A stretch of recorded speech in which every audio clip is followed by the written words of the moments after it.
जिसका नाम था गरीब नगर। उस गांव में लगभग सभी लोग गरीब थे, लेकिन एक आदमी सबसे अलग था। उसका नाम था पुष्पा।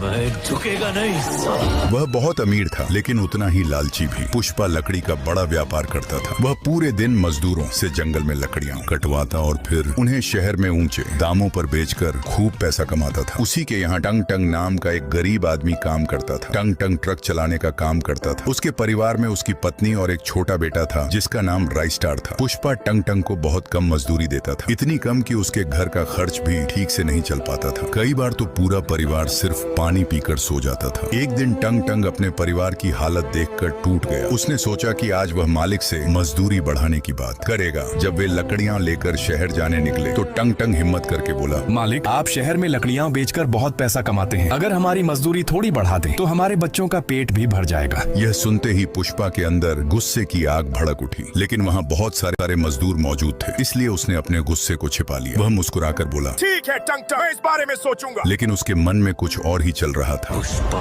मैं झुकेगा नहीं। शहर पहुंचकर उन्होंने सारी लकड़ियां बेच दी। वापसी के समय पुष्पा बोला, टंग टंग, आज तुम बहुत थक गए हो, आज गाड़ी में चलाता हूँ। टंग टंग हैरान हुआ, क्योंकि पुष्पा कभी गाड़ी नहीं चलाता था, लेकिन वह सच में बहुत थक चुका था, इसलिए उसने हामी भर दी। कुछ देर बाद गाड़ी एक बड़े पुल के पास पहुंची। अचानक पुष्पा ने गाड़ी की रफ्तार बहुत तेज कर दी। टंग टंग घबरा कर बोला, मालिक, इतनी तेज मत चलाइए, हम गिर जाएंगे। तभी पुष्पा जोर जोर से हंसने लगा।